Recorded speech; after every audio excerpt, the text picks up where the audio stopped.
तो बच्चों हम लोग अभी करेंगे मिसलिनियस एक्सरसाइज, और आपने जो पढ़ाई की उस बेसिस पे अगर इसको लगाते हैं तो बहुत सरल तरीके से लग जाएगी, और सारी मिसलिनियस एक्सरसाइज लगा के जाइएगा, एग्जामिनेशन के लिए इंपॉर्टेंट होती है। आइए, तो पहला क्वेश्चन अपने को दिया हुआ है, let A is equal to 0 1 0 0 matrix से शो करना है। एक इक्वेशन लिखी हुई है जहां पर आई हमारी आइडेंटिटी मैट्रिक्स है ऑर्डर 2 की, और n belongs to natural number है।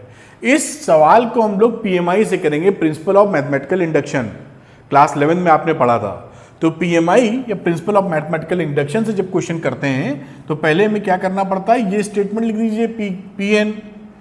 तो स्टेटमेंट इज पी एन, और ये स्टेटमेंट मैं दोबारा लिख देता हूं, चलिए, बी ए की power n is equal to A N I plus N A N minus 1 और साथ में बी ए।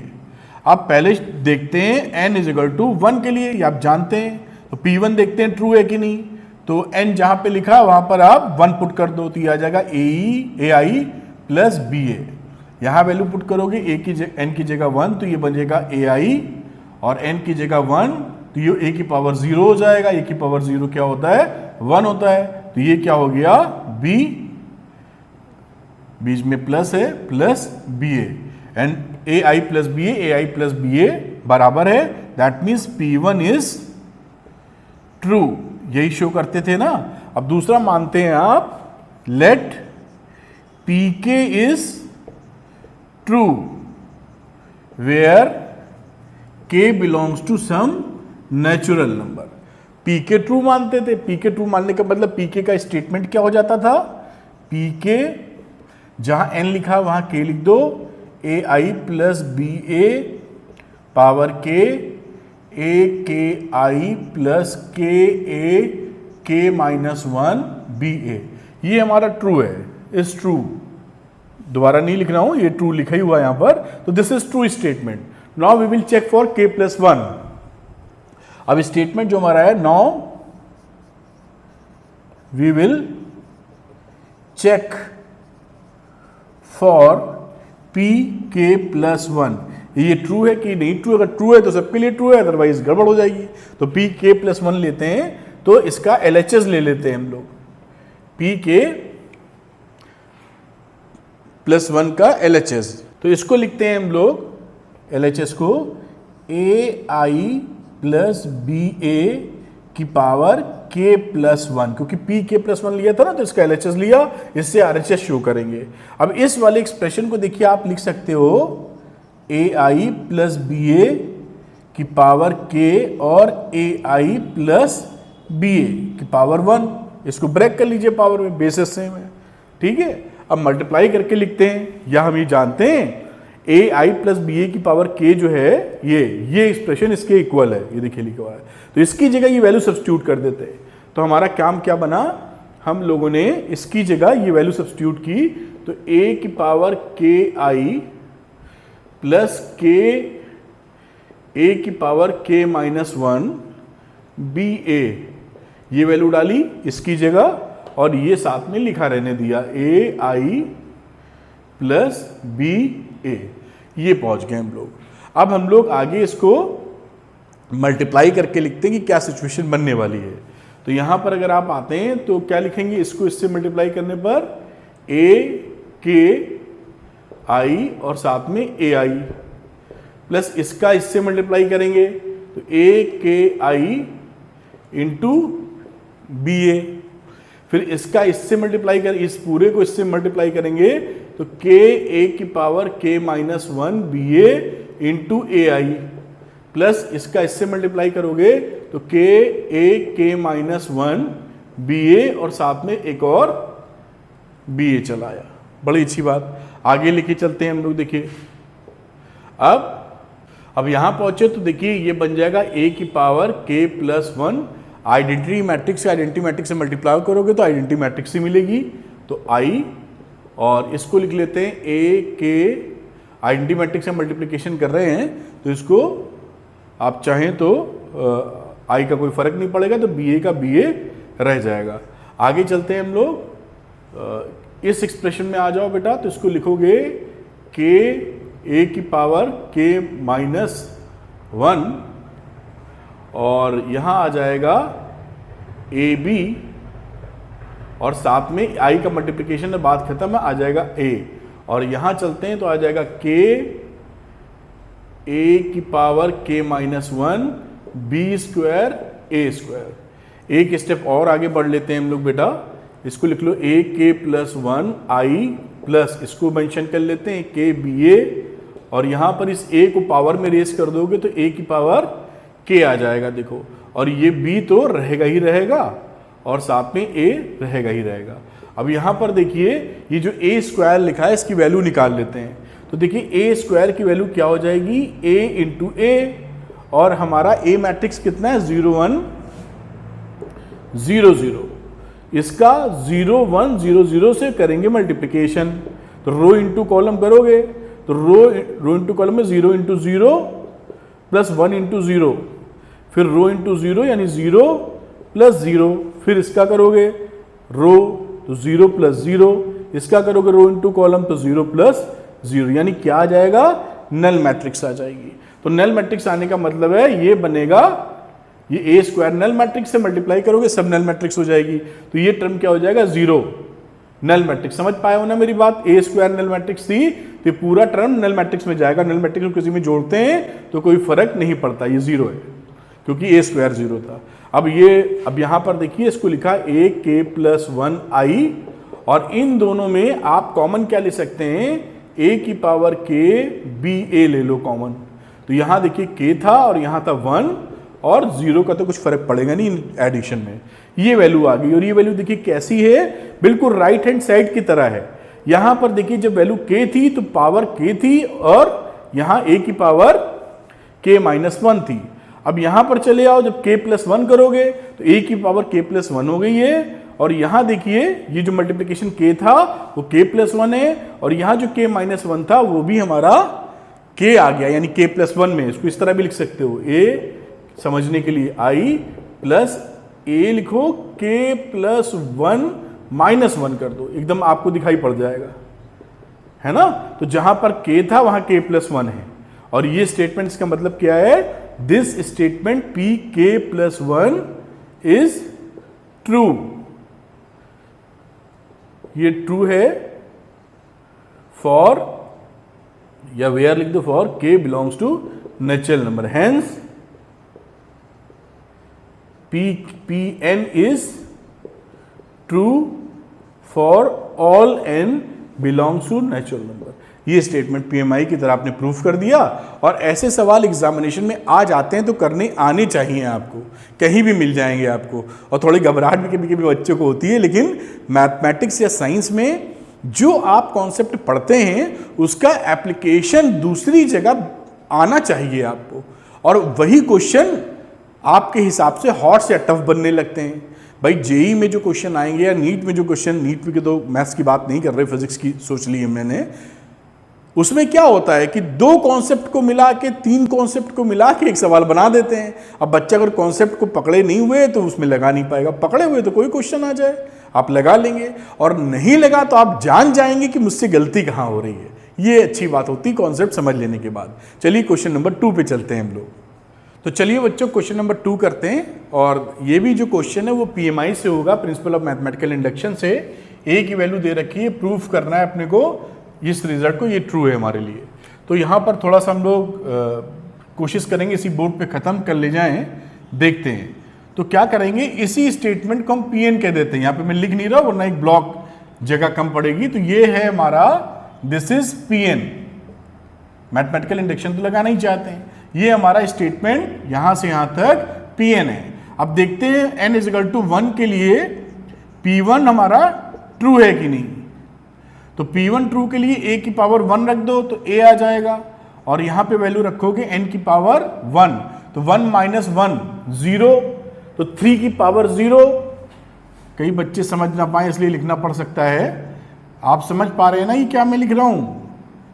बिल्कुल समझ पा रहे हैं भाई, ना समझ पाएंगे तो सवाल कैसे निकालेंगे? तो ये वैल्यू हो गई, और ये सबकी वैल्यू 3 की पावर 0 कितना होता है 1, तो ये 1 1 1 1 1 1 1 1 1 आ गया, जो कि ट्रू है। That means P1 is true बात पकड़ में आ गई आपको, एन की जगह 1 रखा था। अब इसी तरह क्या करते हैं, let P K is true, जहां के क्या है, where K belong some natural number. P K true होने का मतलब क्या है कि a की power k is equal to, पूरा स्टेटमेंट फिर से लिखेंगे हम लोग, 3k minus 1, 3k minus 1, 3k minus 1, और यहां भी k माइनस 1। इस तरीके से वैल्यूज आप डाल देंगे। ये ट्रू है स्टेटमेंट, इसको हम लोग ट्रू मान लेते हैं, पीएमआई के कॉन्सेप्ट के हिसाब से इज ट्रू। अब ये स्टेटमेंट ट्रू है। अब हम लोग चेक करते हैं k+1 के लिए। Now we will check for k+1 या pk+1, जहां k हमारा कोई नेचुरल नंबर है, ये लिखे रहने दीजिएगा। तो pk+1 को LHS ले लेते हैं हम लोग। pk+1 इसका मतलब क्या है कि LHS में ak+1, देखते हैं क्या रिजल्ट मिलता है। इसको लिख सकते हो ak इंटू ए। तो अब ये दोनों मैट्रिक्स लिख के मल्टीप्लाई कर लेंगे, जैसे पहले सवाल में किया था हम लोगों ने। तो यहां आ जाते हैं,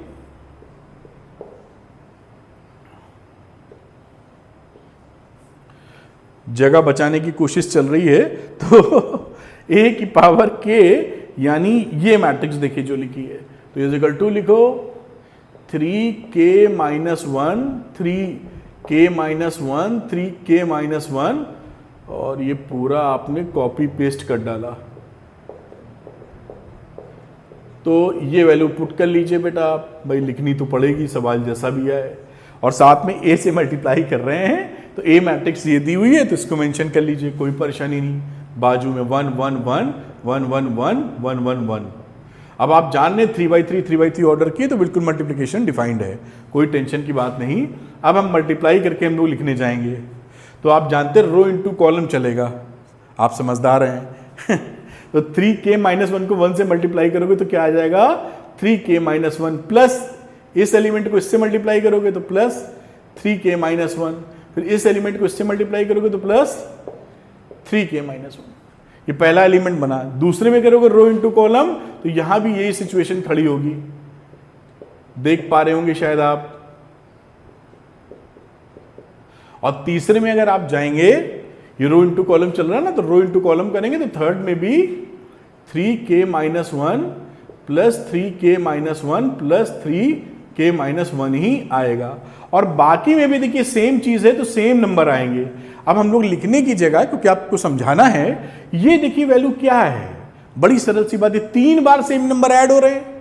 3 बार यहां पकड़ते हैं, ये तीन बार सेम नंबर ऐड हो रहे हैं, तो उसको क्या लिख सकते हो, 3 इंटू 3k माइनस 1। एक बार, दो बार, 3 बार ऐड करोगे तो 3 से मल्टीप्लाई कर दिया। अब बेस सेम है, तो 3 की पावर क्या हो गई, k माइनस 1, और इसकी पावर जो थी 1 उसमें ऐड कर दो, तो ये क्या बना, 3 की पावर k। दिख रहा है ना आपको। अब आप चलो ये लिख लेते हैं पहले, आप समझ गए मेरी बात। तो अब नीचे जो रिजल्ट आने वाले हैं वो रहेगा तो यही नंबर, ये हो जाएगा कितना, 3 की पावर k, और ये भी हो जाएगा 3 की पावर k। ये समझना, डिवाइड ना समझ लेना कहीं, बात समझ में आ रही होगी तुमको। और ये भी आ जाएगा 3 की पावर k, इसको ऐसे कर देता हूं, तो 3 की पावर k, और बाकी नीचे वाले भी वैसे ही आ जाएंगे, 3 की पावर k, 3 की पावर k, 3 की पावर k एंड 3 की पावर k। आप समझ गए, ये बातें आ गई। अब इसको इससे मैच करें, क्योंकि माइनस वाले टर्म में लिखा है ना, तो माइनस वाले के लिए ऐसे ही मैचिंग करा लो। मतलब कैसे लिख लो, इसको लिख लो 3k प्लस 1 माइनस 1। अब देखिए, अब आगे चलो, इसको भी लिख लो 3k प्लस 1 माइनस 1। आ गया 3 की power k, 3k plus 1 minus 1। इसी तरह इसका लिख लो k plus 1 minus 1, k plus 1 minus 1, 3k plus 1 minus 1। इसी तरह यहाँ k plus 1 minus 1, k plus 1। ये लिखने का तरीका है बेटा। अब सवाल थोड़ा सा अगर लिखने में ज़्यादा है तो कुछ कर नहीं सकते हैं। ये बन गया। आप देखिए इट इज़ ट्रू, क्यों, जब यहाँ k था तो यहाँ k minus 1 k minus 1 k minus 1 आया। अब जब k प्लस 1 था, k प्लस 1 था देखिए, तो हमारा k की जगह k+1 आना चाहिए।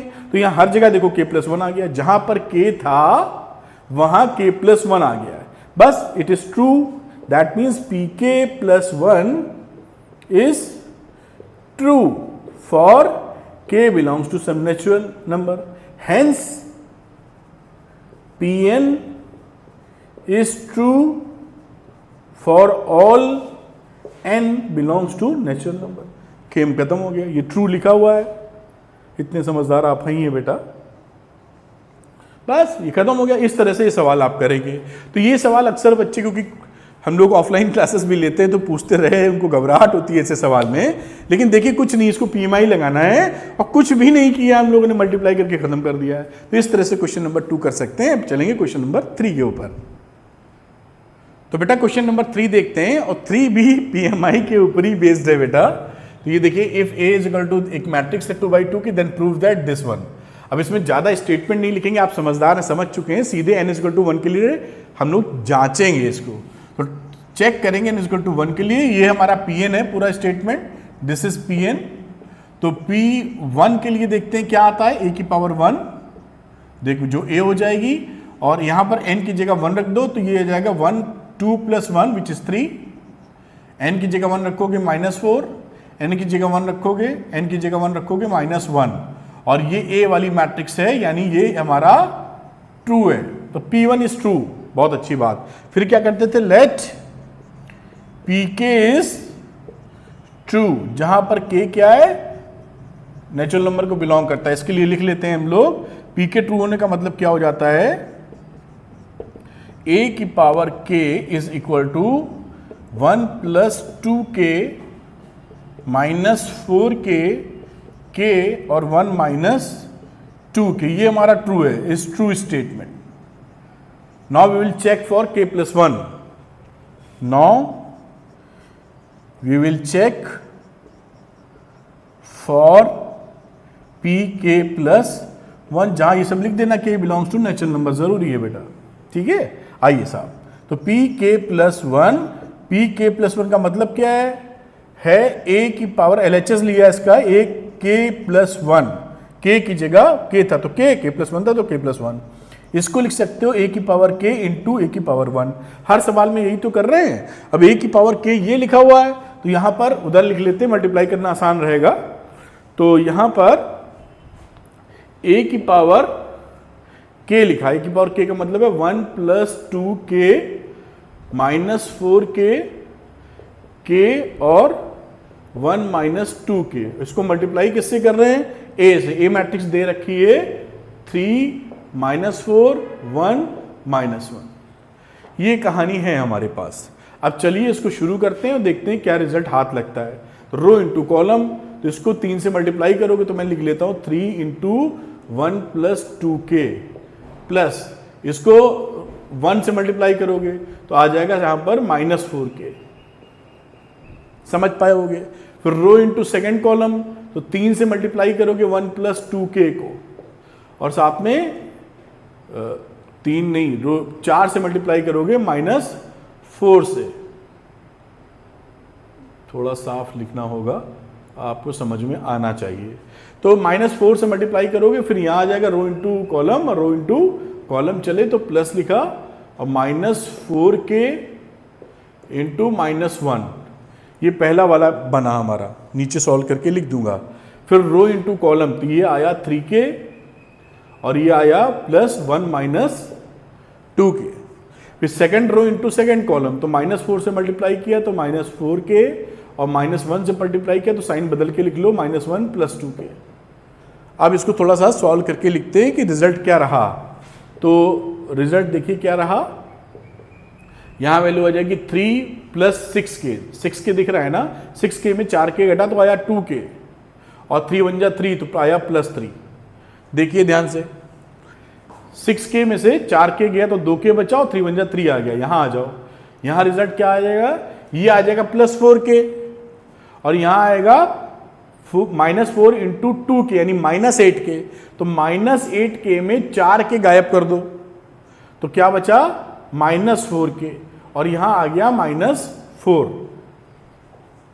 यहाँ आ जाओ, 3 के में 2 के चला गया, k बचा तो k+1 बचा।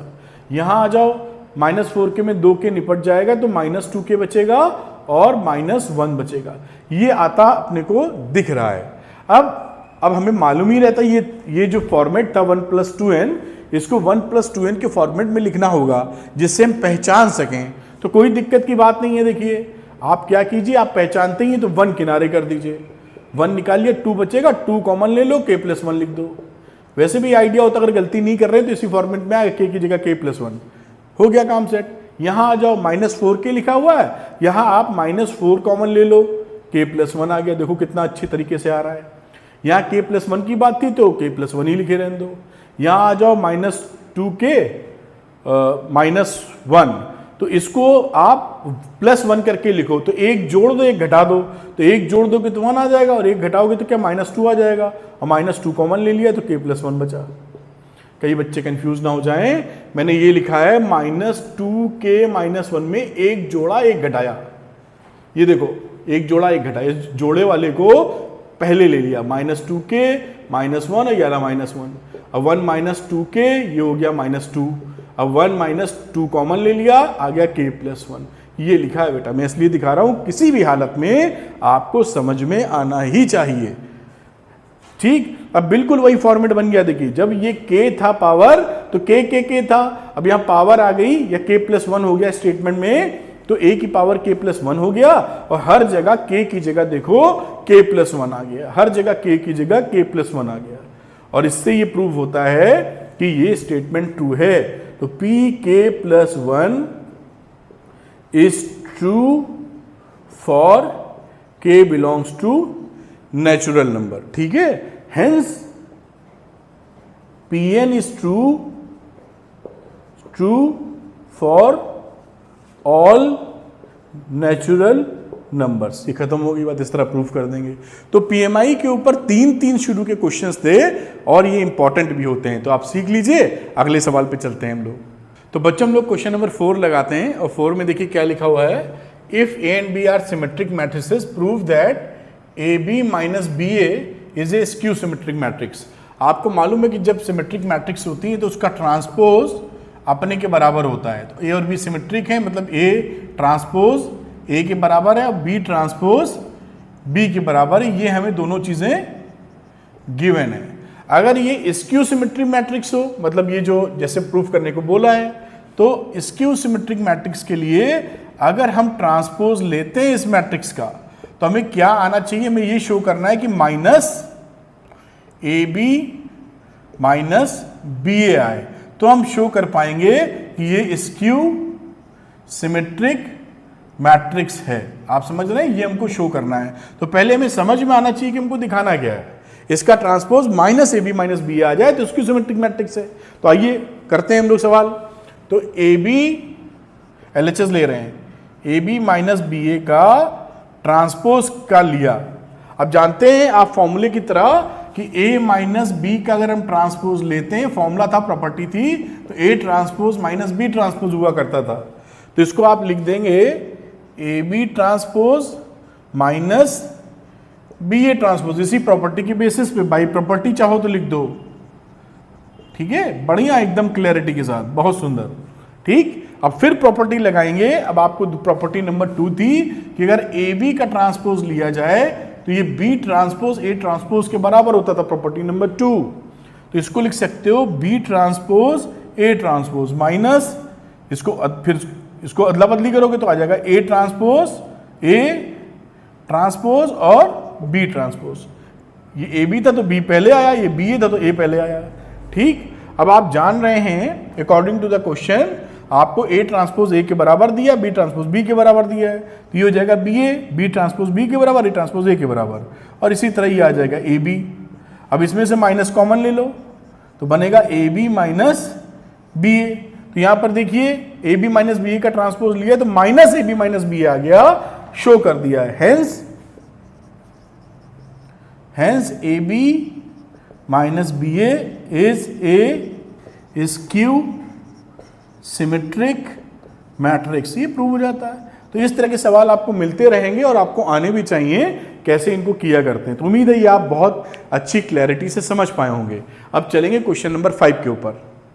तो बच्चों हम लोग क्वेश्चन नंबर 5 पे आते हैं और 5 पे देखिए बढ़िया सवाल है, बोला है show that the matrix B transpose A B is symmetric और skew symmetric according as A is symmetric और skew symmetric.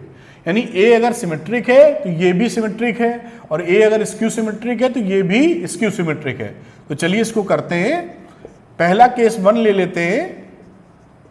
Late A is a symmetric matrix. भाई अब सिमेट्रिक मान लिया तो ये भी सिमेट्रिक होना चाहिए।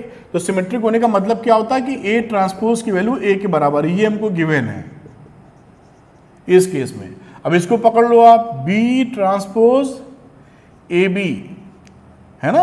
अब इसको आपको क्या करना है, इसका ट्रांसपोज निकालना है, इसका आपको ट्रांसपोज निकालना है। तो आप ट्रांसपोज निकालने में इसको इस तरह डील करो, बी ट्रांसपोज, इसको ए बी पकड़ो और ऐसे लगा के ब्रैकेट चलो। अब आप जानते थे कि अगर दो मैट्रिक्स आपस में हों और उनका ट्रांसपोज लें तो ये B transpose A transpose by property आता है। तो यहां पर दो मैट्रिक्स हैं, इसका ट्रांसपोज लोगे तो ए बी का ट्रांसपोज और साथ में बी ट्रांसपोज का फिर से बी ट्रांसपोज हो जाएगा। बहुत अच्छी बात। अब आगे चलोगे तो इसको ए बी को अगर खोलना चाहोगे, ए बी ट्रांसपोज को, तो ए बी ट्रांसपोज क्या मिलेगी, बी ट्रांसपोज ए ट्रांसपोज, और यहां आ जाएगा फिर से बी। ये आपको समझ में आया। अब ये देखिए क्या था, ये सिमेट्रिक है ना, तो इसकी भी सिमेट्रिक होनी चाहिए। बी ट्रांसपोज हमें यहां पर ए बी मिलना चाहिए। तो ये रहा बी ट्रांसपोज और ए ट्रांसपोज को आपने ए के बराबर माना था, तो ये देखिए ए बी के बराबर आ गया। तो ये देखिए बी ट्रांसपोज ए बी का ट्रांसपोज जब आपने लिया तो यही मैट्रिक्स निकल के आ गई। हेंस या therefore B transpose A B is a symmetric matrix. Symmetric matrix. आप बात समझ पाए मेरी बात कि जब ये सिमेट्रिक थी तो बी ट्रांसपोज ए बी भी सिमेट्रिक है। अब बात करते हैं केस नंबर 2, जब हमारा ए हमारा स्क्यू सिमेट्रिक है। A is skew symmetric matrix, skew symmetric. ठीक है साहब, इसका मतलब क्या हुआ कि ए ट्रांसपोज का मतलब माइनस ए हो गया। अब ये गिवन है, कोई बात नहीं, तो बहुत ही सरल है, आप समझ जाएंगे, थोड़ी सी बुद्धिमानी बस लगानी है। आ जाइए, अब हम लोग इसी का ट्रांसपोज लेते हैं जो गिवन मैट्रिक्स थी, और आप समझ रहे हैं सब कुछ वही सब लिखते चलेंगे आप। तो फिर लिखेंगे बी ट्रांसपोज ए बी, ले लो इसको समझने के लिए जैसे आप समझ पावें, और फिर लिख दोगे आप ए बी ट्रांसपोज, वही लिख रहे हो बेटा देखो, और फिर लिख दोगे बी ट्रांसपोज का ट्रांसपोज, फिर लिखोगे ए बी ट्रांसपोज को तो लिख दोगे बी ट्रांसपोज और ए ट्रांसपोज और बी, यहां तक पहुंच गए। अब यहां पर आपने देखा कि जो ए ट्रांसपोज है वो माइनस ए के बराबर है, तो माइनस ए वैल्यू पुट कर दो यहां, तो माइनस इधर चला गया, ये बी ट्रांसपोज ए बी मिल गया। अब देखिए ये जो मैट्रिक्स थी इसका ट्रांसपोज लेने पे ये मैट्रिक्स आ गई with negative sign, therefore B transpose A B is a skew symmetric matrix. बस इसमें कुछ भी नहीं था, बहुत ही सरल सवाल, थोड़ा सा केयरफुल रहना है, बस सवाल 5वें नंबर का सवाल हो जाता है। अब चलेंगे हम लोग क्वेश्चन नंबर 6 पर। तो बच्चों हम लोग क्वेश्चन नंबर 6 पे आ गए हैं और 6 को करते हैं। तो 6 में बोला है find the values of X Y and Z if the matrix A की वैल्यू दी है, ये जेड लिखे हुए हैं सारे, सेटिस्फाइज द गिवन इक्वेशन, ये इक्वेशन लिखा हुआ है A transpose into A is equal to I. ठीक है, लिख लेते हैं, वर्किंग है, बाकी कॉन्सेप्ट कुछ भी नहीं है, दम नहीं है। तो ए ट्रांसपोज क्या होगा, रो को कॉलम में कर लो, तो ये हो गया 0 2i z, रो को कॉलम में x y minus z, x minus y z, ये ट्रांसपोज हो गया। अब इस इक्वेशन को सेटिस्फाई कराना तो ए ट्रांसपोज, इस इक्वेशन के आधार पे लिख रहे हैं, तो ए ट्रांसपोज रहा 0 x x 2i y minus y z minus z z, ये तो रहा ए ट्रांसपोज।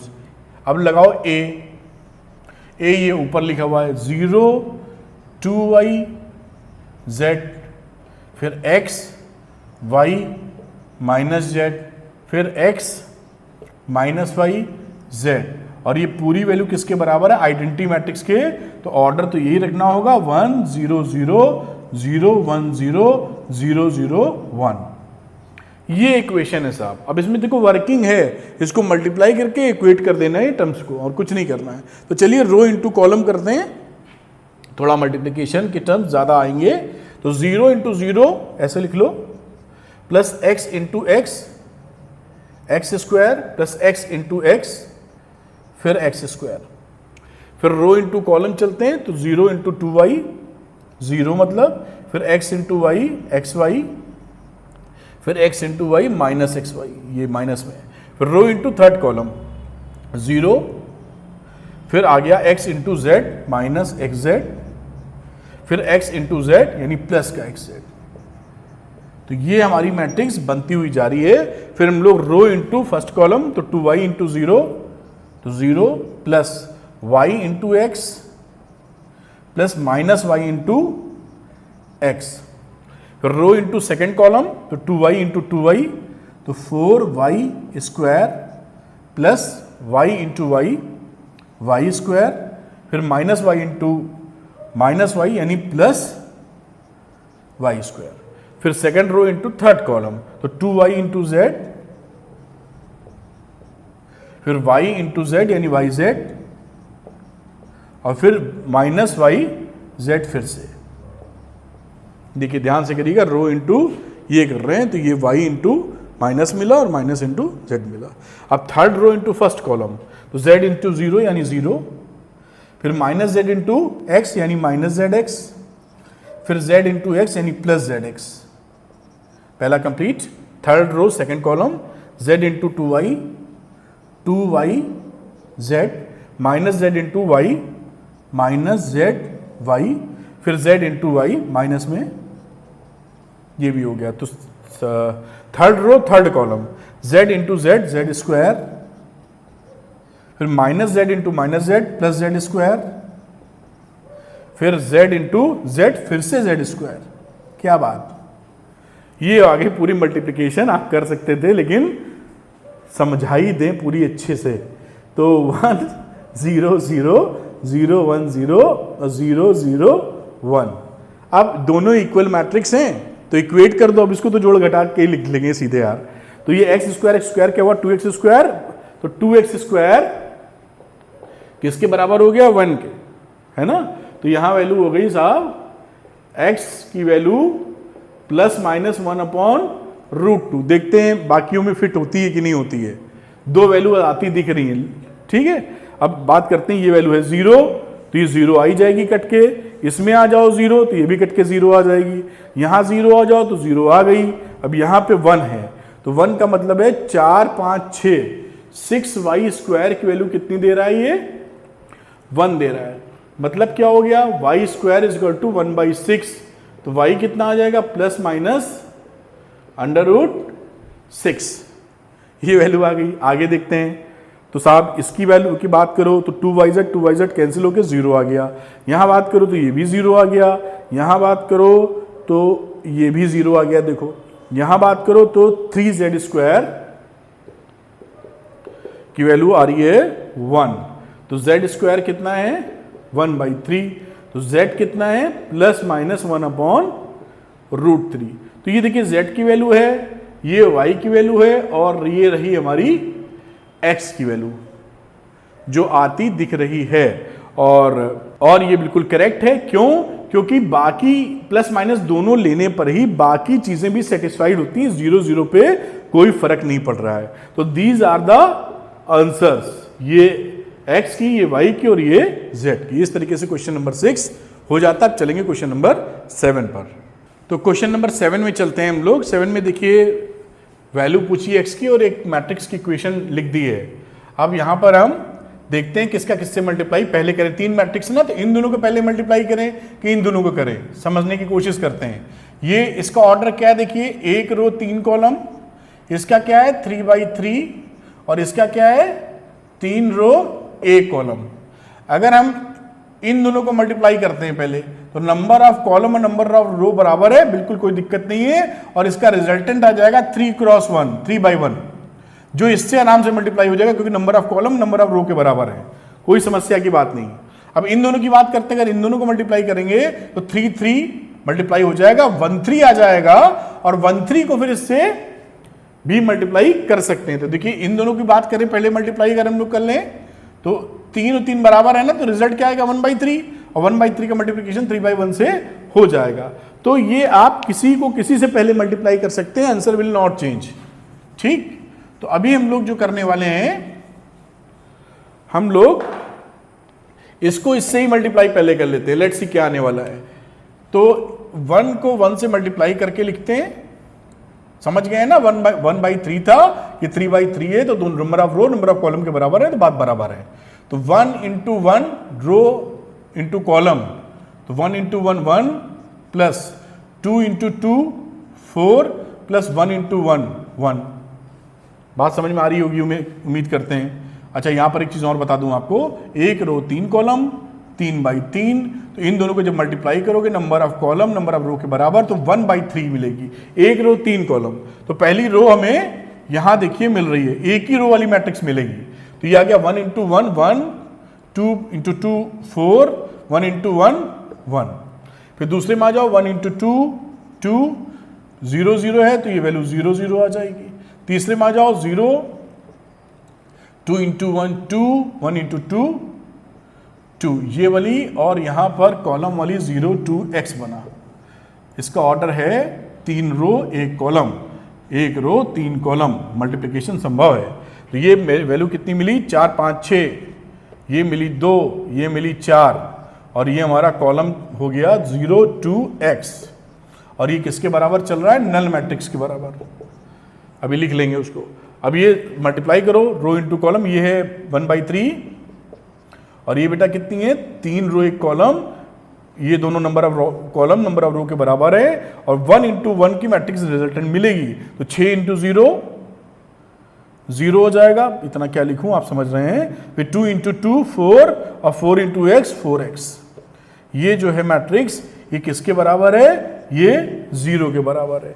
तो 4x + 4 = 0, 4x = -4, तो x की वैल्यू आ जाती है -1, और ये आपका रहा आंसर। इस तरह से क्वेश्चन नंबर 7 आप कर सकते हैं, सावधानी से बिल्कुल हो जाएगा। तो x की वैल्यू आएगी -1। तो बेटा क्वेश्चन नंबर 8 पे आते हैं, और 8 में देखिए क्या बोल रहा है, बड़ा सिंपल सवाल, a की वैल्यू दे रखी है, इस इक्वेशन को शो करना है, तो हमें a² पहले निकालना पड़ेगा। तो a² को आप जानते हैं, a × a लिखते आए हैं, तो 3 1 -1 2 का मल्टीप्लिकेशन अपने से ही हो रहा है, तो कर लेते हैं। तो 3 × 3 9 प्लस 1 × -1, यानी आ जाएगा -1। फिर रो इंटू कॉलम, 3 × 3 3 प्लस 1 × 2 2। फिर सेकेंड रो -1 × 3 यानी -3, फिर 2 × -1 यानी -2, फिर -1 × 1 -1, 2 × 2 4। ये क्या वैल्यू मिलने वाली है, 9 में से 1 गया 8, ये रहा 5, ये रहा -5, ये रहा 3, ये a² मिल गया। और फिर तो 5a जानते ही हैं आप, 5 से मल्टीप्लाई करके लिखना होगा, डायरेक्ट लिख देंगे। चलिए लिख देते हैं।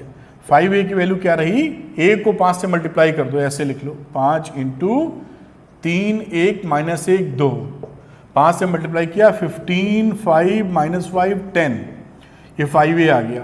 अब आप जानते हैं कि तीसरी वैल्यू क्या है, 7i, तो 7i लिखो, 7 लिखो, और i का मतलब 1001, तो 7 से मल्टीप्लाई करोगे तो 7007 आ जाएगा एंटी मैट्रिक्स के साथ। अब तीनों मैट्रिक्स को आपको जोड़ देना है, जोड़ने का मतलब जैसे फॉर्मेट दिया है, तो a² - 5a + 7i, तो a² हमारी कौन सी मैट्रिक्स थी, 8 5 -5 3, फिर था -5a, 5a वैल्यू आई है 15 5 -5 10, और उसमें 7i को प्लस कर रहे हो तो 7i को प्लस कर दो, 7 0 0 7।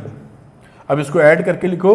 अब देखिए 8 और ये प्लस है ना, तो 8 7 15, 15 में से 15 चले जाएंगे तो 0 बचेगा। फिर 5 उधर कुछ नहीं है तो 5 में से 5 जाएंगे 0 बचेगा। -5 उधर कुछ नहीं है +5 कर दोगे 0 बचेगा। 3 7 3 10, 10 में 10 जाएगा 0 बचेगा। तो ये नल मैट्रिक्स आपने दिखा दी क्वेश्चन नंबर 8 में। बहुत ही सरल सवाल था, आसानी से आप इसको कर सकते हैं। तो चलिए चलते हैं क्वेश्चन नंबर 9 की तरफ। तो बेटा क्वेश्चन नंबर 9 पे चलते हैं हम लोग। देखिए 9 पे हमारे पास ये क्वेश्चन है, फाइंड x करना है। तो देखिए यहाँ पर दिमाग क्या लड़ा लेते हैं अपने हिसाब से। ये हमारा ऑर्डर है 1 रो 3 कॉलम, ये है 3/3 और लास्ट वाला है 3 रो 1 कॉलम। तो हम लोग क्या मल्टीप्लिकेशन की तरफ जाते हैं, देखिए इन दोनों को पहले मल्टीप्लाई कर लेते हैं कि 3/3 मैच हो जाएगी तो 1/3 हो जाएगा। तो 1/3 की मैट्रिक्स एक रो वाली मैट्रिक्स मिलेगी और एक कॉलम की मिलेगी, काम खत्म, ज्यादा निकालना नहीं पड़ेगा। अगर हम इसमें चले गए तो भी वही मिलने वाला, 3 रो और 1 कॉलम मिलेगा। 3 रो 1 कॉलम मिलेगा और फिर इसको इससे मल्टीप्लाई कर लेंगे, 3 रो 1 कॉलम तब भी मल्टीप्लाई हो जाएगी। तो किसी को भी किसी से पहले आप मल्टीप्लाई कर सकते हैं, रिजल्ट आसानी से निकल आएगा। तो चलिए शुरू करते हैं, पहले ही मल्टीप्लिकेशन कर देते हैं हम लोग। तो इन दोनों को मल्टीप्लाई कर रहे हैं तो x into rho into column, तो यहां बना लीजिए तो x इंटू 1 x -5 इंटू 0 मतलब 0, 1 इंटू 2 मतलब 2। ये 1/3 की मैट्रिक्स बनेगी, यहां पर ध्यान रखिएगा। तो केवल एक रो में जाएगी रिजल्टेंट मैट्रिक्स, ये कॉलम दोनों बराबर ही हैं। तो ये सेकंड रो में आ जाओ तो x इंटू 0 मतलब 0, -5 इंटू 2 यानी -10, फिर 1 इंटू 0 यानी फिर से 0। ये तीसरे में 1 इंटू 2 यानी 2, कहां पहुंच गए, तो ये हो गया 1 इंटू 0। अब x इंटू 2 यानी 2x, -5 इंटू 1 यानी -5 और 1 इंटू 3 यानी 3। ये मैट्रिक्स रही और यहां पर आइए बेटा x 4 1 और ये नल मैट्रिक्स है अपनी। अभी इसी के ऑर्डर के हिसाब से लिख लेंगे, कोई चिंता की बात नहीं। तो ये हो गया यहाँ पर x + 2, ये हो गया -10 और लास्ट वाला रहा 2x - 2 और ये रही हमारी कॉलम मैट्रिक्स x 4 और 1 0 मैट्रिक्स आएगी, नल मैट्रिक्स। अब ये रो इंटू कॉलम कर दो बस। तो x + 2 इंटू x, फिर -10 इंटू 4 यानी -40, फिर 2x - 2 और ये यहाँ पर साफ तौर पे 0 मैट्रिक्स दिख रही, दोनों इक्वल मैट्रिक्स है, बराबर होनी चाहिए। तो यहाँ पर हो गया x² + 2x, ये मिलके हो जाएगा -42 - 2x = 0। तो ये 2x कट गया तो x² की वैल्यू आ गई 42, तो x की वैल्यू आ गई ±√42। तो ये इसका आंसर आ रहा है x की value ±√42। This is the answer of the question of question number 9। इस तरीके से आसानी से हो जाएगा। तो बच्चों क्वेश्चन नंबर 9 पे आ जाते हैं और 9 में देखिए बड़ा सिंपल सवाल है, फाइंड x। एक इक्वेशन लिखी है मैट्रिक्स के फॉर्म में, तो इसमें हम किसी से भी किसी को मल्टीप्लाई कर ले, मल्टीप्लिकेशन हो रहा है क्योंकि जो ऑर्डर है वो है 1 रो 3 कॉलम, ये है 3/3 का और ये है हमारा 3 रो 1 कॉलम का। तो इन दोनों को मल्टीप्लाई करेंगे तो 3 कॉमन है, 1 3 की रिजल्टेंट आएगी और इससे मल्टीप्लाई हो जाएगी। तो फर्स्ट को हम इन दोनों को मल्टीप्लाई करने वाले हैं। तो देखिए x इंटू 1 -5 इंटू 0 और फिर -1 इंटू 2, ये वैल्यू बनी रो इंटू कॉलम चल रहे हैं। तो x और -5 -2, ठीक है। अगले में आ जाओ रो इंटू कॉलम, तो x इंटू 0 -5 इंटू 2 -10, -1 इंटू 0 यानी 0। लास्ट में आ जाओ तो आ जाएगा 2x, फिर -5 इंटू 1 -5, फिर -1 इंटू 3 विच इज -3 और यहाँ वैल्यू क्या बनी x 4 1 और ये 0 नल मैट्रिक्स के बराबर होगी जो इसका ऑर्डर आएगा। तो यहाँ लेते हैं x -2, ये वैल्यू हो गई -10, यहाँ वैल्यू हो गई 2x -8 और ये वैल्यू क्या हो गई x 4 1 नल मैट्रिक्स। तो रो इंटू कॉलम कर लो, तो x से मल्टीप्लाई करो, x -2 फिर प्लस करेंगे -10 इंटू 4 यानी -40, फिर 2x -8 को 1 से मल्टीप्लाई करोगे तो 2x -8 = 0। सॉल्व कर लो x², ये मैट्रिक्स अगर मैट्रिक्स के फॉर्म में अगर ऐसे रख रहे हो तो यहाँ पर आ जाएगी आपको उसी अकॉर्डिंग टू जीरो मैट्रिक्स। तो ये हो जाएगा x square minus 2x minus 48 plus 2x is equal to 0। 2x cut गया, x square is equal to 48, तो x की वैल्यू हो जाएगी प्लस माइनस रूट 48, और रूट 48 में आप जारी रहे, 4 का 16 होता है, तो 4 रूट 3, 16 3 48, ये ठीक बन गया आपका, और दिस इज अवर आंसर। तो plus minus 4 root 3 is the answer of the question number 9। चलते हैं क्वेश्चन नंबर 10 की तरफ। तो बेटा क्वेश्चन नंबर 10 पे आ जाते हैं हम लोग, और 10 पे देखिए लैंग्वेज वाला क्वेश्चन है, ऐसे क्वेश्चन एग्जाम में आते हैं। तो ये manufacturer sells the products X Y Z in two markets, annual sales are indicated below. एक कोई मैन्युफैक्चरर है जो 3 तरह के प्रोडक्ट 2 मार्केट में बेचता है, उसकी एनुअल सेल्स ये लिखी हुई है, मार्केट 1 में प्रोडक्ट्स एक्स वाई जेड की सेल ये है, मार्केट 2 में एक्स वाई जेड की सेल ये है। अब ये कहते क्या है कि unit sale price of X Y Z, यानी एक्स वाई जेड का एक आइटम एक्स का बेचो तो यूनिट सेल प्राइस कितनी है, 2.5 रुपए, 2 रुपीज 50 पैसा, वाई की है 1 रुपीज 50 पैसा और जेड की है 1 rupees. Find total revenue in each market with the help of matrix algebra. Matrix algebra से हमें ये निकालना है कि दोनों मार्केट में find the total revenue in each market, market 1 market 2 में कितना उसको रेवेन्यू मिला है। सेकेंड पार्ट बोलता है इफ द यूनिट कॉस्ट, जो कॉस्ट प्राइस है तीनों कमोडिटीज की, एक्स की 2 रुपए है, वाई की 1 रुपए है और जेड की 50 पैसा है या आधा रुपए, 0.5 रुपीज कह सकते हैं respectively. Find the gross profit. तो ग्रॉस प्रॉफिट क्या होता है, revenue minus sales minus cost या रेवेन्यू माइनस कॉस्ट। तो तब निकालेंगे, पहला ए पार्ट करते हैं। तो हम लोग जो रेवेन्यू की सेल है, रेवेन्यू का मतलब है जो ये टोटल बिका है माल, उसको निकाल लेते हैं कि वो रेवेन्यू का जो सेल्स उसने बेचा है, एनुअल सेल्स का जो मैट्रिक्स है वो कैसे है, उसको ए से रिप्रेजेंट कर देते हैं, और ये हो जाती है 10,000, 2,000 और 18,000, और इसी तरीके से ये हो जाएगी 6,000, 20,000 और ये हो जाएगी 8,000।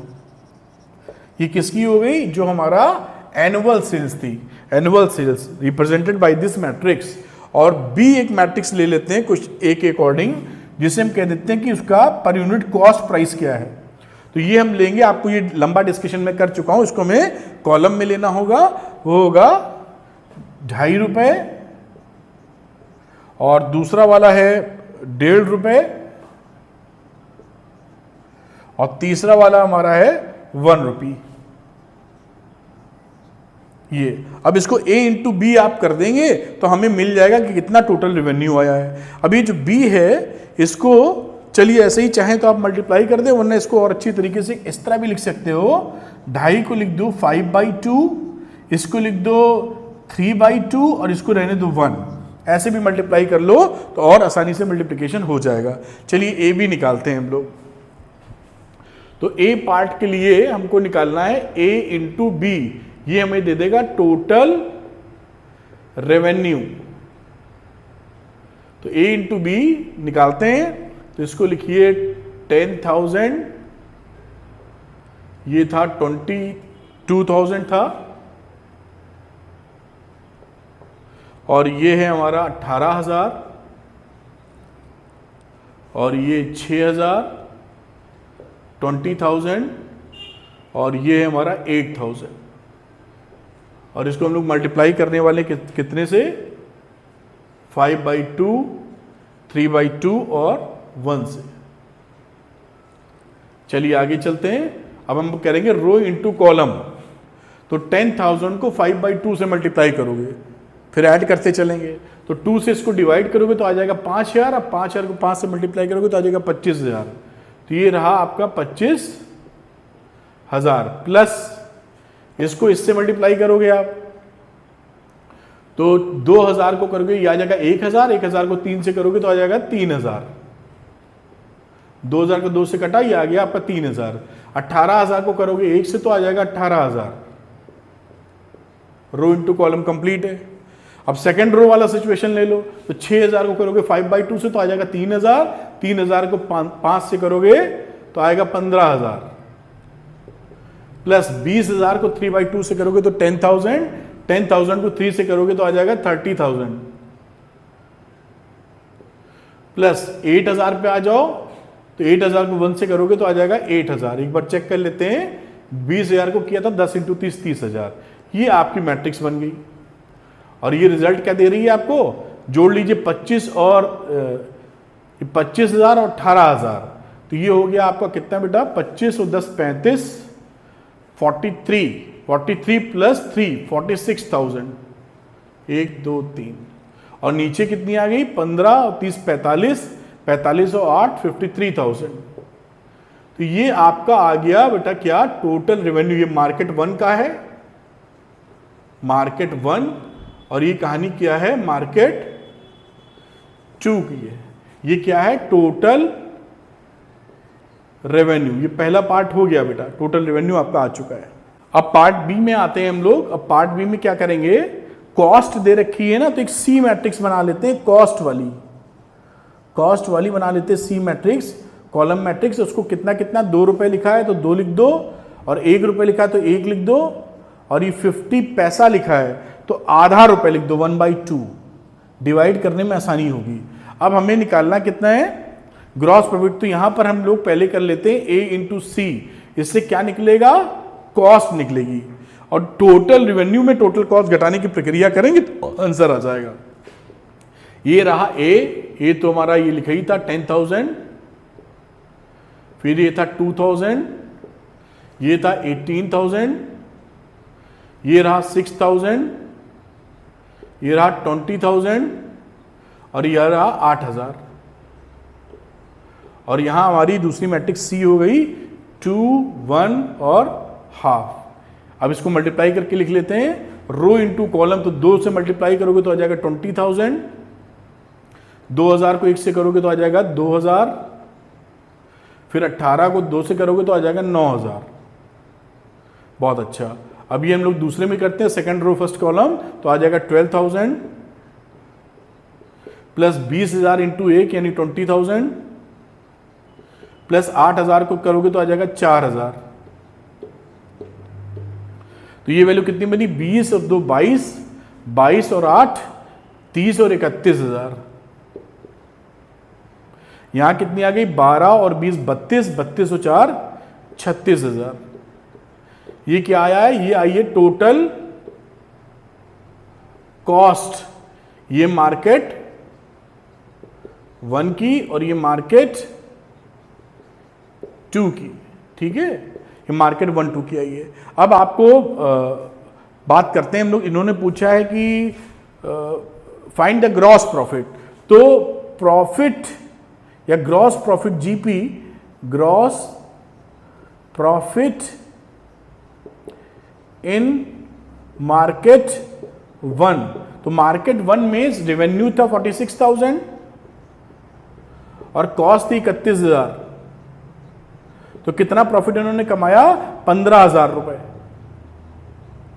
इसी तरीके से ग्रॉस प्रॉफिट इन मार्केट 2, तो रेवेन्यू कितना था इसका, 53,000, और कितनी इनकी कॉस्ट लगी है, तो वो 36,000 लगी है। तो 53 में 36 घटा दीजिए, 13 और 4 17,000। तो ये प्रॉफिट मार्केट 1 का, ये प्रॉफिट मार्केट 2 का। तो टोटल ग्रॉस प्रॉफिट कितना रहा, टोटल ग्रॉस प्रॉफिट, इन दोनों को जोड़ दीजिए तो 15 और 17 हो जाएगा 32। तो 32,000 का इसका रुपीस का इसका प्रॉफिट निकला, इतने रुपए का इसका प्रॉफिट निकला। ये आंसर पूरा सॉल्व हो जाता है। लैंग्वेज वाला सवाल आसान रहते हैं, थोड़ा लॉजिक लगा दीजिए और कॉन्सेप्ट वीडियो को देखिए, तो मैंने इन डिटेल्ड आपको बता रखा है। आगे चलते हैं। तो बच्चों हम लोग क्वेश्चन नंबर 11 पे आ गए। 11 करते हैं। तो देखिए यहां पर लिखा हुआ है find the matrix x so that x into this one is equal to this value. अब यहां पर देखिए इसका जो रिजल्टेंट ऑर्डर है वो क्या है, 2 रो और 3 कॉलम। ये मैट्रिक्स है 2 रो और 3 कॉलम की, और इसका ऑर्डर x का ऑर्डर क्या होना चाहिए, इससे मल्टीप्लाई होने के लिए ध्यान दीजिएगा, मान लीजिए इसका ऑर्डर m/n ले लेते हैं। तो इससे ये मैट्रिक्स जिससे मल्टीप्लाई हो रही है, इस मैट्रिक्स का ऑर्डर है इस मैट्रिक्स का ऑर्डर है 2/3, तो ये n और n 2 तो होना चाहिए बराबर, तो n की वैल्यू हो गई 2। साथ में m/3 का रिजल्टेंट आएगा, तो जो रिजल्टेंट मैट्रिक्स है वो m/3 की होगी, और यहाँ रिजल्टेंट क्या है 2/3 की, तो यहाँ m की वैल्यू कितनी हो गई 2, रिजल्टेंट से कंपेयर किया m2 n2, इसका मतलब x का जो ऑर्डर है वो 2/2 की मैट्रिक्स है। इस तरह से ऑर्डर पकड़ा, तब हम एलिमेंट डाल पाएंगे, क्योंकि अगर x की केवल वैल्यू पूछी, वैल्यू तो निकलती नहीं मैट्रिक्स की, अगर हम x निकालने के चक्कर में होते तो सीधे x करके वैल्यू लिखते चले जाते, लेकिन यहां जो मैट्रिक्स आ रही है वो 2/2 की है, यानी हम एलिमेंट लिख देंगे, मतलब a b c d, ये मैट्रिक्स हम मानते हैं। अब इसको इसमें रखकर सॉल्व करेंगे, ए बी सी डी की वैल्यू निकाल लेंगे, तब जाके सवाल खत्म हो जाएगा। तो चलिए शुरू करते हैं हम लोग। तो इसको लिखा हम लोगों ने ए बी सी डी, और मल्टीप्लिकेशन में 1 2 3 4 5 6, और इसका रिजल्ट क्या आने वाला है -7 -8 -9 और 2 4 6। चलिए, तो रो इंटू कॉलम, तो पहला मैट्रिक्स ये जान रहे हैं ये 2/2 की है, ये 2/3 की है, रिजल्टेंट आएगा 2/3 का, तो 2 रो 3 कॉलम, तो a into 1 a plus 4b, फिर row into column 2a plus 5b, row into column 3a plus 6b, इधर आ जाओ तो c प्लस 4d, सेकेंड में आ जाओ 2c प्लस 5d, थर्ड में आ जाओ रो into column 3c plus 6d, और इसकी वैल्यू कितनी है इधर गिवन है -7 -8 -9 2 4 6। इक्वेट करना शुरू कर दो, उधर करते हैं इक्वेट। 4 अननोन है, कम से कम 4 इक्वेशन चाहिए, और यहाँ तो 6 मिलने को तैयार है, तो a प्लस 4b की वैल्यू आएगी -7 के बराबर, और c प्लस 4d की कितने के बराबर है, c प्लस 4d की वैल्यू है 2 के बराबर। अगली बात करते हैं, 2a प्लस 5b की वैल्यू क्या है, 2a प्लस 5b की वैल्यू है -8 के बराबर। इसी तरीके से 2c प्लस 5d की वैल्यू कितने के बराबर है, 5d की वैल्यू बराबर है 4 के बराबर। आगे चलो, 3a प्लस 6b की जो वैल्यू है वो बराबर है -9 के, और इसी तरीके से 3c प्लस 6d की जो वैल्यू है वो बराबर है 6 के। तो बच्चों ये इक्वेशन आ गई, इससे अब हम लोग इक्वेट करके वैल्यू निकालेंगे। तो इस वाली इक्वेशन को आप 3 से डिवाइड कर दीजिए, तो ये आ जाएगा इस इक्वेशन में c plus 2d is equal to 2, 3 से डिवाइड किया है, तो c की वैल्यू क्या लिख सकते हो 2 माइनस 2d। अब 2 माइनस 2d को इसमें पुट कर दो c में, तो c की जगह लिख दिया 2 minus 2d plus 4d is equal to 2, तो ये आ जाएगा 2 plus 2d is equal to 2, यानी 2d इज इक्वल टू 0, तो d बराबर 0, तो d 0 मिल गया। यहां d की जगह 0 डालो, तो 2 इंटू 0 यानी c की वैल्यू 2 मिल गई, तो c और d तो निकल आए। अब इस a के लिए यहां चलो, यहां 3 से डिवाइड कर दो, तो a plus 2b is equal to -3, तो a को क्या लिख सकते हो -3 माइनस 2b, और इस a की वैल्यू को इसमें पुट कर दो, a plus 4b is equal to -7 था, ये इक्वेशन देखिए, इसमें a की जगह पुट कर दिया -3 minus 2b plus 4b is equal to -7, ये वैल्यू डाली। यहां वैल्यू कितनी -2b प्लस 2b एडजस्ट होके हो गया 2b -7, तो 2b की वैल्यू हो जाएगी -4, तो b हो जाएगा -2, b मिल गया, तो b की वैल्यू यहां डाल दो आप, तो a आ जाएगा, तो a इज इक्वल टू -3 -2, और b की जगह 2 -2, a is equal to -3 plus 2, तो a की वैल्यू हो गई -1, तो a b c d निकल आया। अब यहां पर हम लोग चेक कर लेते हैं ये जो वैल्यूज हैं ये इसको सेटिस्फाई करती हैं कि नहीं, पक्की तौर पे आंसर अनाउंस करने से पहले, तभी ये मैट्रिक्स पूरी सेटिस्फाई होगी। तो 2 पहली वाली थी 2a प्लस 2, a की जगह डाला -1, 5b 5, और b था हमारा -2, तो ये वैल्यू देखिए -2 -10 आ रही है, तो सेटिस्फाई नहीं कर रही है, इसका मतलब कहीं हम लोगों ने गलती कर दी है इसमें। तो ये a plus 2b equal to -3, a की वैल्यू होगी -3 माइनस 2b, -3 माइनस 2b यहाँ पुट किया था आपने, -3 माइनस 2b ये आ गया था 2b प्लस जाएगा -4 बन जाएगा, b -2 ये तो करेक्ट है, b -2 की वैल्यू डाली तो 2 2 जा 4 हो जाएगा बेटा, और ये 4 में इसकी वैल्यू +1 आ जाएगी, तो a की वैल्यू +1 हो गई।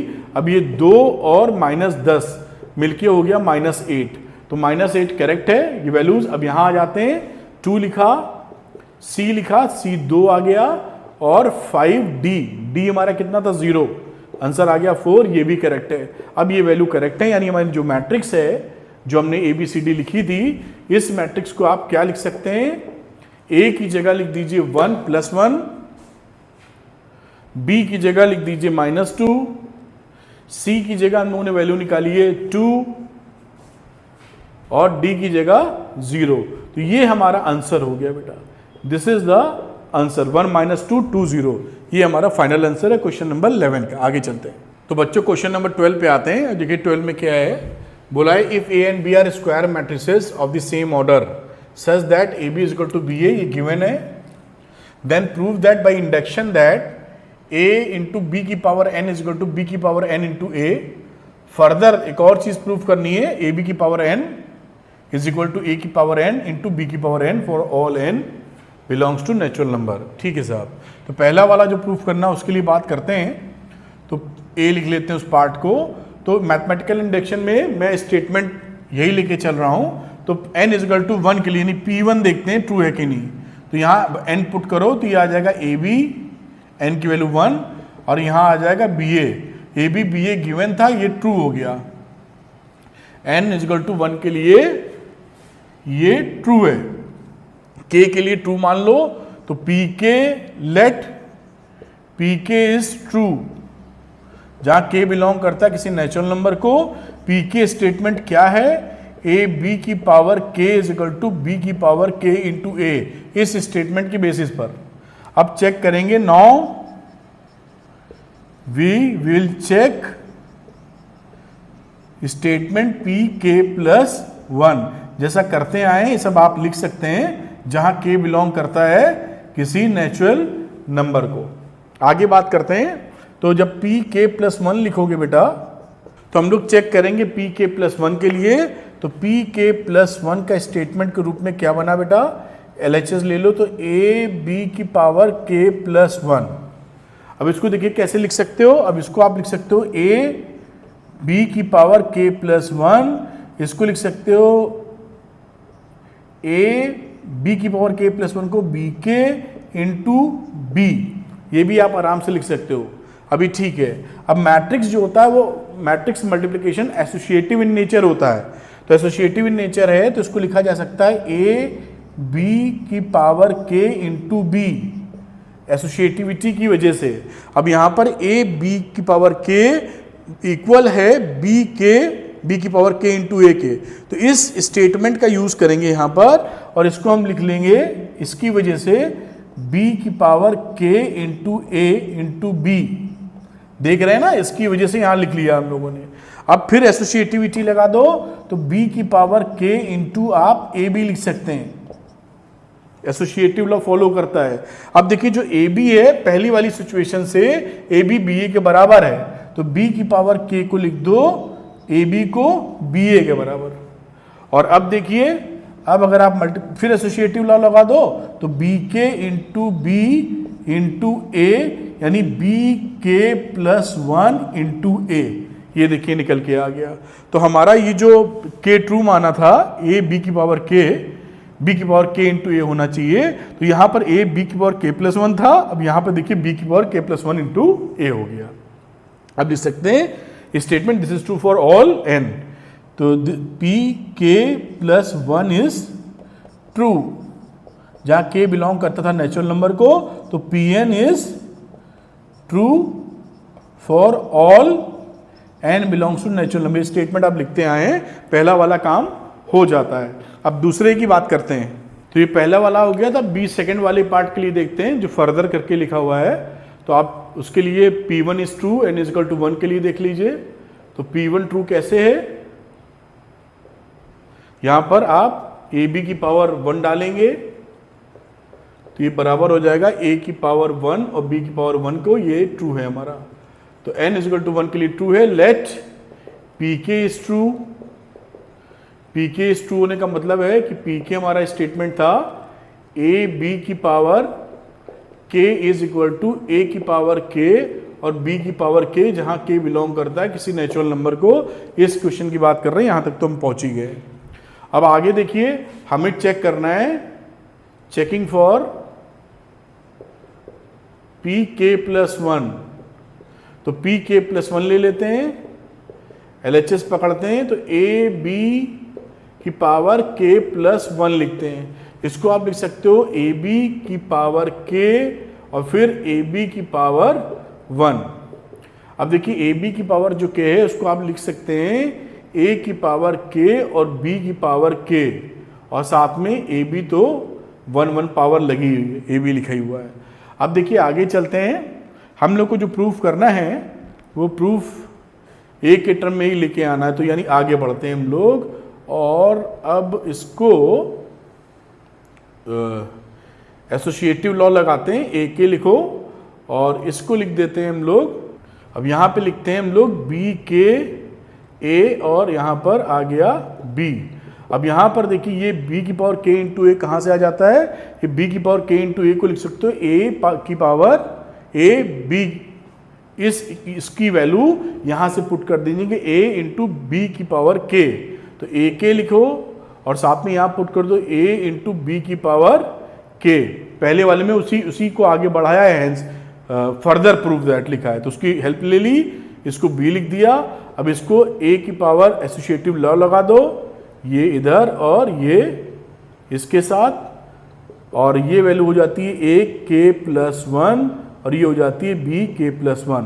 अब देखिए दिस इज ट्रू फॉर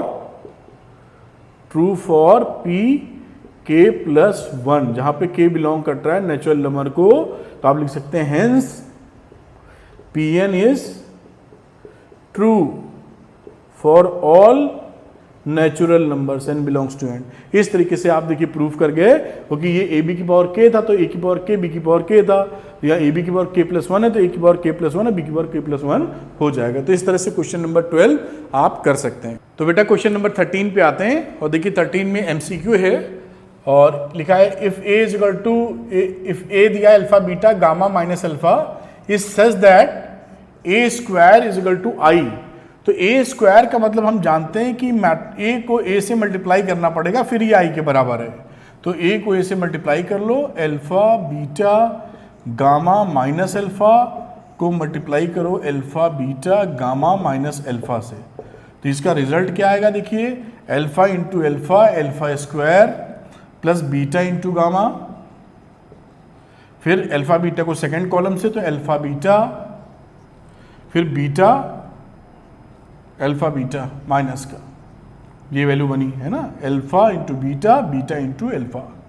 अभी आ जाओ गामा इंटू अल्फा, तो अल्फा गामा, फिर माइनस अल्फा इंटू गामा, फिर गामा इंटू बीटा, फिर माइनस अल्फा इंटू अल्फा यानी अल्फा स्क्वायर। अब इसकी वैल्यू ये बोलते क्या है कि i के बराबर है, तो i क्या हो जाएगा 1 0 0 1, आइडेंटिटी मैट्रिक्स। अब इक्वेट कर दीजिए, ये तो कट के 0 हो ही जाएगी पूरी वैल्यू इसकी, तो 0 से 0 मैच कर गया, ये भी कट के 0 हो रही है, ये भी 0 मैच कर गया, ये दोनों वैल्यू 1 होनी चाहिए। तो alpha square plus beta gamma की वैल्यू 1 चाहिए, और साथ में यही चीज़ सेम है, देखो gamma beta plus alpha square की वैल्यू 1 चाहिए। तो यहाँ से वैल्यू देखिए क्या बनती है, अगर आप किस टर्म में लिखा है 1 तो सारे पॉजिटिव हैं, यानी इसको उधर ले जाओ, तो 1 minus alpha square minus beta gamma की जो वैल्यू है 0 होनी चाहिए। ये किस में मिल रहा है देखिए, ये मिल रहा है ऑप्शन नंबर सी में, तो option number C is correct, ये इसका आंसर है और option number C is the correct answer. तो मेरे ख्याल से 13 वाला आप पूरी तरह समझ गए होंगे। क्वेश्चन नंबर 14 पे चलते हैं। तो बेटा क्वेश्चन नंबर 15 में चलते हैं हम लोग, और देखिए 15 में क्या है, if A matrix A is both symmetric and skew symmetric, symmetric भी है स्क्यू सिमेट्रिक भी है, तो देखिए क्या मतलब रहा इसका, अगर ये मैट्रिक्स सिमेट्रिक है तो ए ट्रांसपोज की वैल्यू ए के बराबर है, और स्क्यू सिमेट्रिक है तो ए ट्रांसपोज की वैल्यू माइनस ए के बराबर है। एक ट्रांसपोज की ए के बराबर, स्क्यू सिमेट्रिक भी है तो ए ट्रांसपोज की वैल्यू माइनस ए के बराबर है। ये देखिए क्या रिजल्ट आ रहा है। और अब बताइए मैट्रिक्स कैसी है। तो अगर हमारा लेफ्ट हैंड साइड बराबर है तो राइट हैंड साइड भी बराबर होगा, यानी ए बराबर माइनस ए होगा। इक्वेशन 1 2, लेफ्ट हैंड साइड बराबर तो राइट हैंड साइड बराबर, तो ये आ जाएगा a प्लस ए बराबर 0, तो 2a बराबर 0, तो a हमारी होगी नल मैट्रिक्स, तो a हमारी होगी 0 मैट्रिक्स। तो option number B is correct, तो इस तरीके से निकलेगा। तो आप समझ गए होंगे 14 नंबर सवाल की कैसे होना था। अब चलते हैं 15 नंबर पे। तो बेटा हम लोग क्वेश्चन नंबर 15 करते हैं, जो कि अंतिम क्वेश्चन एक्सरसाइज का। तो इसमें वैल्यू दी A is a square matrix such that A square is equal to A, then I plus A का whole cube minus 7a is equal to. हम ये देख चुके हैं कि आई प्लस ए यानी मैट्रिक्स का जो सम का पावर होता है वो रियल नंबर की तरफ बिहेव कर जाता है। तो यहां पर a प्लस बी का होल क्यूब का फॉर्मूला लगा लेते हैं। a प्लस बी का होल क्यूब तो आ जाएगा a cube plus B cube plus 3a square b plus 3a b square minus 7a। ये एक्सप्रेशन बन गया। इसकी वैल्यू चाहिए थी आई क्यूब का मतलब आई आइडेंटिटी मैट्रिक्स है, ये रहा a क्यूब, तो a क्यूब को आप लिख सकते हैं a स्क्वायर इंटू a, और a स्क्वायर की वैल्यू a दी है, अभी यहां भी पहुंच जाएंगे हम लोग, प्लस 3 i स्क्वायर का मतलब i a और 3i और a स्क्वायर का मतलब a, यहां से माइनस 7a। आगे चलते हैं, ये मिला i प्लस ये a स्क्वायर की वैल्यू a लिख दोगे तो a इंटू ए हो जाएगा। ये 3ia का मतलब 3a, i मल्टीप्लाई जब वो आइडेंटिटी मैट्रिक्स होगी तो कोई फर्क नहीं पड़ेगा, यहां भी आ जाएगा 3a, ये रहा 7a। और आगे चलते हैं, i और ये रहा a square plus 6a minus 7a। आगे और आ जाओ, i प्लस a स्क्वायर की वैल्यू a के बराबर है प्लस 6a माइनस 7a। अब देखिए i plus 7a minus 7a, तो केवल बचा i, तो जिसका answer option number C is correct. तो यहां पर ऑप्शन सी हमारा करेक्ट होगा, जो i के बराबर हो रहा है। इस तरीके से हम लोग क्वेश्चन नंबर 15 कर सकते हैं, और पूरी एक्सरसाइज मैंने बहुत डिटेल्ड में आपको समझाई है। उम्मीद है आप इसका एक्सट्रीम बेनिफिट उठाएंगे और अपने कॉन्सेप्ट को क्लियर करेंगे और सवाल भी लगाएंगे। Thank you very much, wish you all the best.